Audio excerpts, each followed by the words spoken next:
Hello అండి, మీ పేరు? Mukesh. Okay, మీకు ఎలా తెలిసింది వి సోర్స్ గురించి? యాక్చువల్లీ మా బ్రదర్ ఏమో ఆల్రెడీ యూఎస్లో ఉన్నారు. సో మా బ్రదర్ ఈ కన్సల్టెన్సీ ద్వారానే యూఎస్ వెళ్ళారనమాట. ఓ, సో ఐ ఆయన సీ. నాకు రిఫరెన్స్ ఇస్తే నేను డైరెక్ట్ ఏ కన్సల్టెన్సీ వెళ్ళకుండా డైరెక్ట్ వీసోర్స్కి వచ్చేసాను. ఎలా ప్రాసెస్ బాగానే ఉందా మరి? ప్రాసెస్ అంతా స్మూత్గా అయిపోయింది సార్. కాలేజ్ అడ్మిషన్ నుంచి, బ్యాంక్ లోన్ నుంచి, తర్వాత మనకి ఆఫర్ లెటర్, I-20 అన్నీ స్మూత్గా అయిపోయింది. ఏ university? University of Illinois Springfield.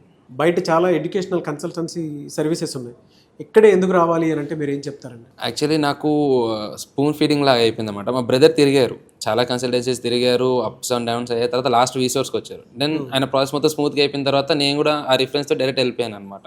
వేరే కన్సల్టెన్సీ వెళ్ళకుండా, ఎలాంటి స్కామ్స్ గురవ్వకుండా we can blindly trust Vsource అనమాట. సో మీరు రెఫరెన్స్ ఇస్తారా? యా, ఎవరైనా అబ్రాడ్ చదువుకోవాలి అనుకున్నటువంటి వాళ్ళు ఇక్కడికి రమ్మని చెప్తారా? డెఫినెట్లీ. ఇప్పుడు నా బ్రదర్ నాకెలా ఇచ్చాడో నేను చాలా మందికి అదే రిఫరెన్స్ ఇస్తాను కదా. వి సోర్స్ వాళ్ళు ఇంకా ఎలాంటి బెనిఫిట్స్ ఇస్తూ ఉన్నారండి? వీసోర్స్ వాళ్ళే మనం ఇక్కడ నుంచి యూఎస్ వెళ్ళినప్పుడు ఇక్కడ నుంచి మనకి యూఎస్ సిమ్ కార్డ్ అనేది క్రియేట్ చేసి ఇస్తారు. ఓ, వెరీ గుడ్. ప్లస్ ఆల్సో మనకి క్రెడిట్ కార్డ్ కూడా ఇస్తారు విత్ $5,000 లిమిట్. ఆహా, ప్లస్ ఇక్కడ నుంచే బ్యాంక్ అకౌంట్ ఓపెన్ చేస్తారనమాట. ఏ కన్సల్టెన్సీ ఇది చేయలేదు, ఓన్లీ వీసోర్స్ అనమాట.